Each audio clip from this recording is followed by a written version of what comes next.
Hey everyone, welcome. In today's video, I'm going to be talking all about my planner system and some changes I've been thinking about, the thought process behind those changes, and the actual changes that I have effectively made. If that's of any interest to you, I hope that you stick around. Before we get started, my name is Jay. On this channel, I tend to create a ton of planner content talking about not only planning as a hobby and the creative outlet that it can be, but also planning functionally and how it can be a tool to make you be a more productive person. So if that's of interest to you, I hope that you stick around. Without further ado, let's hop into it. So I started off the year. I was trying to figure out how I'm going to present all of this information because this information has been swimming around my head for probably about the past 6 weeks. And some things I've moved on from and I'm not really thinking about anymore. But for it to make sense for you guys, I feel like I should share it all. So I think I'm going to share it in like chronological order. So I started off the year in these 3 books. I started off the year as this is my planner system. I also had a B6 common planner that I had purchased but had decided I probably wasn't going to use. So it was kind of waiting in the wings. So this was my starting point. I had 2 Hobonichi Weeks and an A5 voice germ. I was using the A5 voice germ as a journal. At that point, at the beginning of the year, and I think I started this at the end of last year, I was very much just pen and paper, getting feelings, emotions, memories out on paper. I wasn't really playing with stickers. I wasn't really playing with my washi very much. I wasn't really being very creative in general. So that's where I was at. So this was strictly just like classic journal. I was also using a Hobonichi Weeks, like a regular sized Hobonichi Weeks. The plan was to use this for all of my health related stuff. I'm currently on a weight loss journey. Health journey in general. So I was planning for this planner to keep track of my weight, to keep track of activity and workouts, to keep track of my food, to keep track of like a health log if I was dealing with headaches or anything like that. I was going to use the back pages in the back of the Hobonichi Weeks to do like monthly check-ins, keep track of my measurements, take progress photos. So yeah, pretty early on I realized the vast majority of that I actually don't want to do. It's not serving me. It feels like work. And I don't actually know if it would be all that beneficial in the long run. So essentially it is turned into, I use this to track my weight, and I use this to track my food, and I use it to track a couple of other things. And that's it. I haven't done the monthly check-ins. I rarely ever write down like workouts and activity because I have an Apple Watch and all of that information is kept digitally. So I rarely actually feel the need to write it in. And even when I was writing it in, I was like updating a couple of days at a time. And it wasn't something that I foresaw going and looking back at because all the information is on my phone. So the high hopes that I had for this, I wasn't doing. Like they were not being executed, but I was still using it for those 3 core things. I was still engaging with it every day, writing down my food every day. So it's hung around and I've been using it, but just not in the way and to the extent that I had anticipated at the beginning of the year. So this is the health weeks. The last planner is another Hobonichi Weeks. And this is like my main planner. This is where I'm writing down the things that are happening, the things that are going to happen, my paydays, my timed events, my appointments, my to-do lists, everything that like I need to be a productive person in the world is happening in here. I'm also using the back pages. This is a broad overview of my goals for the year. I'm tracking my cycle, money I'm putting in my travel fund. I'm tracking projects that I'm currently doing, YouTube stuff, reading, wish list, Christmas list. This is going to be for tracking outside information. I have a monthly tracker that I'm actually keeping up with in the back. I have a high-level overview of my finances for every month. And then right at the back, I've got some extra pages in case I need to do a longer to-do list for any given day that the space in the weeklies doesn't accommodate for. So this is what I'm carrying around. This is what's going to work. This is what I'm updating all of the time, interacting with all of the time. This is my functional workhorse. So that is my planner. Now, about halfway through January, I really got like a creative kick. I wanted to play with my planners. I wanted to pull out washi. I wanted to layer stickers. I wanted to do lettering. I wanted to play with color. I really got like a creative kick and like inspiration. And it led me to rethinking my system, because my A5 Leuchtturm, while it's a great journal, it's dot grid, which first off, not really a fan. It's also this like yellowy paper, which if I'm just putting thoughts onto paper, I don't really care. But I knew that if I was going to start playing with stickers and washis and stuff like that, I was gonna want like a white paper, like a blank canvas, and I wasn't gonna want dot grid. So that led to the first change in my system, which led me to setting up my A5 Stalogy as a journal. So I had an A5 Stalogy hanging around. I actually have a couple of them. The A5 Stalogy is like my favorite just general notebooks. I use them for studying. I have one on my desk that I use for like scratch notes. I love the Stalogy in general as just like a classic notebook. So I ended up setting up an A5 Stalogy because it has white papers and it's a grid, and I much prefer a grid. It's just personal preference. So I set this up and I've been using this as my journal. I've been loving the A5 size. I've been loving the ability to just get things out on paper and feel like I have all of the room to do so, like I'm not crowded or cramped in any way. Also having the room to be creative. So I've been really enjoying this. I've been getting along with this so well. I've been layering stickers. I've been pulling out washi. I've been lettering. It's just been a great time. So this is my current journal, and the A5 Leuchtturm has been brushed to the side, quite frankly. So it's been fun. However, I've been enjoying this so much so, and have been enjoying the creative outlet to the point that I wanted to and have been interested in starting memory keeping again. So memory keeping is something I've done in the past, off and on, it was the first kind of planning I ever did, aside from like the planning you do in high school and elementary school, and they give you the planner at school. It was the first kind of planning I did when I first entered the planning community, right? Like I started off in an Erin Condren planner using 1.5 inch stickers in a vertical spread and doing all the things. And if you know that style of planning, you know what I'm referring to. It's not functional. For the most part. I guess some people can make it functional. It was never actually functional for me. I was always just putting in stuff after the fact. But it brought me a lot of joy. The practice of doing that brought me joy. I felt like I was being creative. I was layering stickers. I was having fun. I was documenting things. And it's one of my favorite planners to actually look back on. I don't pull it out often, but I'm still in awe of that planner, like all the effort that went into that thing. I still enjoy it for its own sake, even though I know it wasn't a functional thing. But the fact that I've been having so much fun in this journal has made me want to start doing like more memory planning. So that's what made me start thinking about a Hobonichi Cousin or an A5 common planner from Sterling Ink, both of which are the A5 size, and both of which have a weekly spread and then a bunch of pages in the back.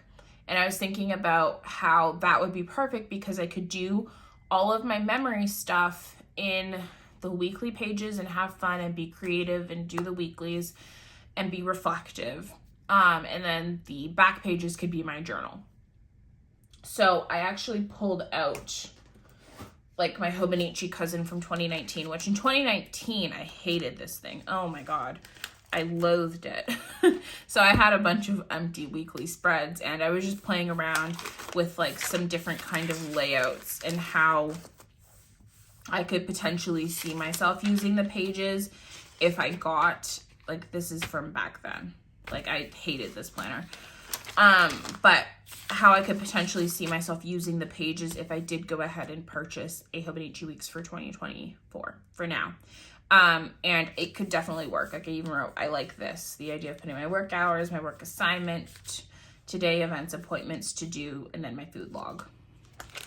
And then the back pages are essentially just a blank page per day. Back in 2019, a page per day stressed me out. That's why most of them past like June are like completely empty in this planner. It stressed me out, and then eventually I just stopped even pretending to enjoy it. I just completely put it down. But this, at this point right now, is actually kind of making me excited. However, I do know that even though I'm loving my A5 Stalogy as a journal, I'm still not journaling in it every day. So I am intrigued by the concept of a cousin, however, still hesitant because of the dated daily pages. But I also know that there are ways that I can just cover up the page with washi and then use the, cover up the date, with washi, and then use the page however I so wish. But it was kind of this chronology of going from the just paper and pen journal to the more decorative journal to now wanting to be even more creative and do like more memory keeping stuff. So I ended up, because of that, I pulled out the cousin, and then I also pulled out my common planner from last year, and I had so much fun in this thing. I tried to make this thing productive and a functional planner. It never really effectively worked, but even though it didn't, from a memory keeping creativity perspective, I had so much fun in here. I had so much fun, and I wish I had kept up with it. But I didn't, because I felt like it wasn't working for me because it wasn't functional. At that point last year, and I remember making a couple of videos about this last year, about the differentiation between planning as a hobby and planning as a functional tool. And last year, I really was just, for the most part, interested in making planning as a functional tool. It had to do with where I was at in life. I wasn't feeling very creative. There were other things that I was putting my energy into. I was also like pretty stressed last year, in and around the time that happened, to the point where like the creative part felt redundant. It was draining me instead of being an outlet for me.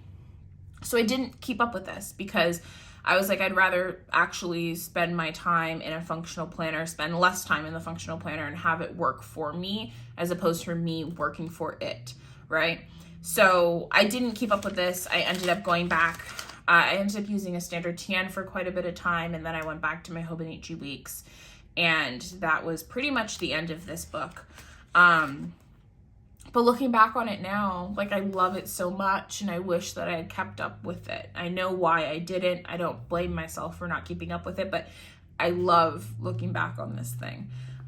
So these things, both of these things combined, the desire to journal and be more creative, and also the specific desire to actually do like decorative memory planner type of planning, has made my mind hyper fixated on buying a Hobonichi Cousin or a Hobonichi or a Sterling Ink common planner in the A5 size.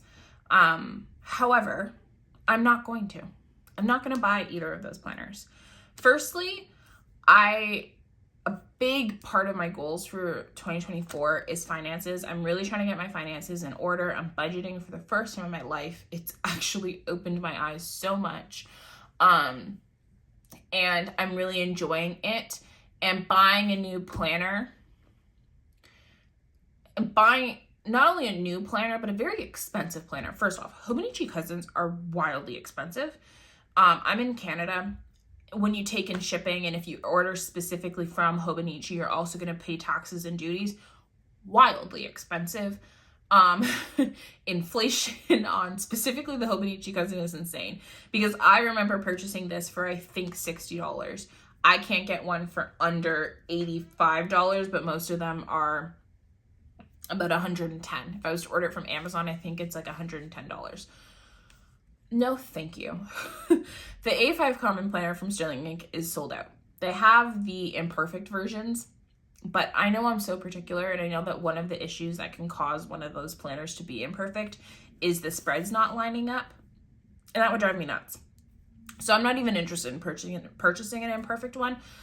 But even the imperfect ones, wildly expensive. Like, it's over $60 USD. So take into account that I'm Canadian and that the exchange rate is absolutely abysmal. Like, the purchasing of a very new expensive planner right now, given the fact that I already have planners and I'm already using a bunch of different things, it's just not fitting with like the ethos of my financial goals for 2024. And that's been the biggest thing that has stopped me, because I've been thinking about this for like 6 weeks, consistently, almost, if not every single day.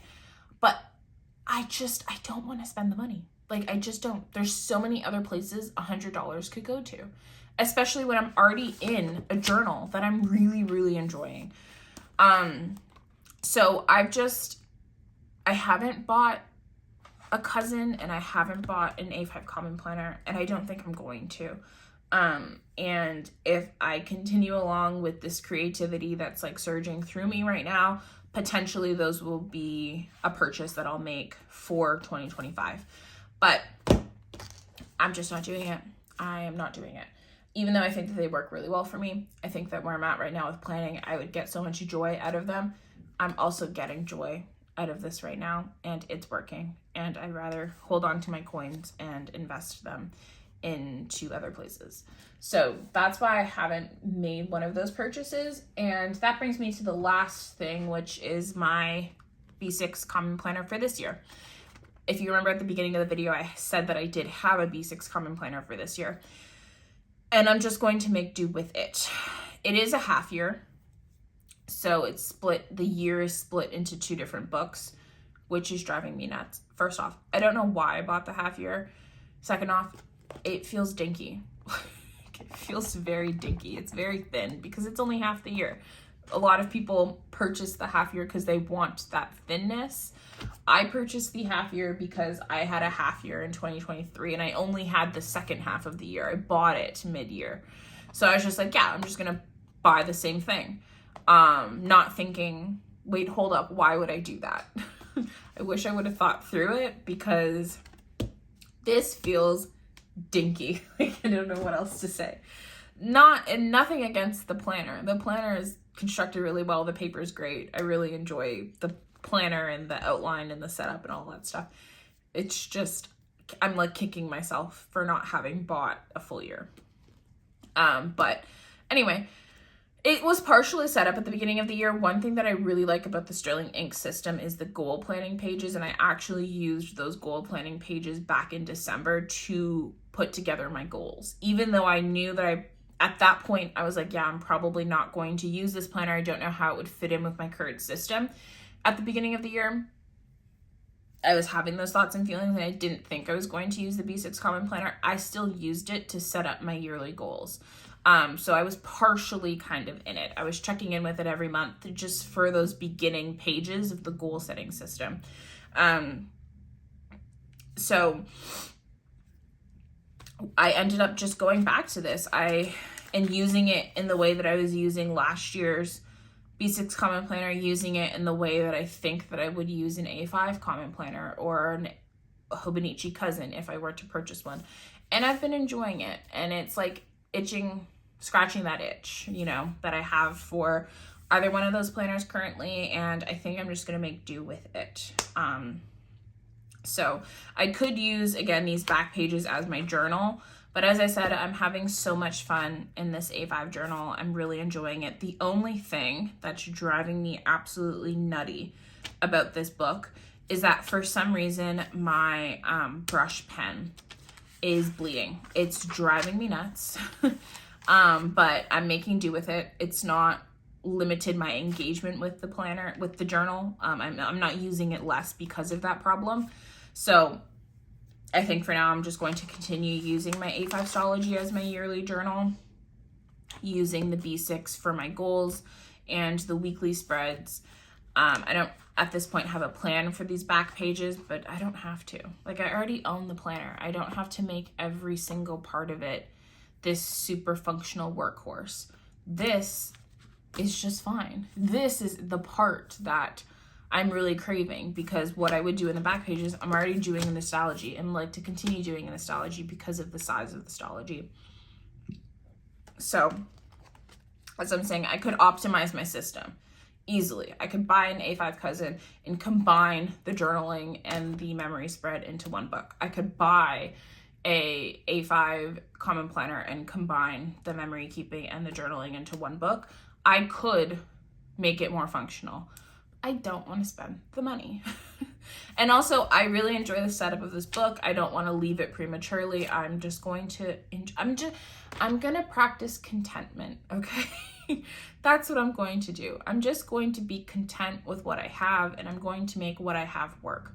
So this is effectively the current system. I'm using an A5 Stalogy. I'm using a B6 common planner, and I'm using a regular size Hobonichi Weeks for like my functional stuff. One thing that I can do and have decided on is I'm actually going to put this to the back burner, the health weeks, because the 3 things I was tracking in here can be absorbed into these 3 books. So there's nothing wrong with this. Absolutely nothing wrong with this. And it was objectively working for me. I've been using it every single day since I started it. 4 books sounds like a lot to keep up with in just like my own mind. And it can be absorbed by these 3 other books. So I'm just going to do that. If there's a hiccup though, and I'm not sticking with it and that information is getting lost, I'll pull this back out. But for now, the concept of 4 books sounds a little bit much. I'm just going to use these 3 books to keep track of all the things I'd like to keep track of. So that is my current system. If you see these 3 books floating around, this is what I'm using them for. I will say there is one other book that is floating around that I will quickly mention. Oh, I can't mention it. My tripod is sitting on top of it, but it's an A5 Stalogy. But I'm using it for studying. But if you see it in like pictures, or if it's ever in the corner of a video or something, it's not related to planning in any way. I had gotten a question on it the other day. So these are like my 3 journaling and planning books. I'm enjoying them so much. They're bringing me so much joy, and I am practicing contentment and using what I have and being creative with what I've got. So yeah, let me know down below, how has your system worked out for you? Have you made any changes? And if so, what changes have you made? I love hearing about your guys' systems and chatting with you. And thanks for hanging out with me. Before you head out, it would mean the world to me if you clicked like and subscribe. I'd love to have you here again. And I'll catch you guys next time. Bye.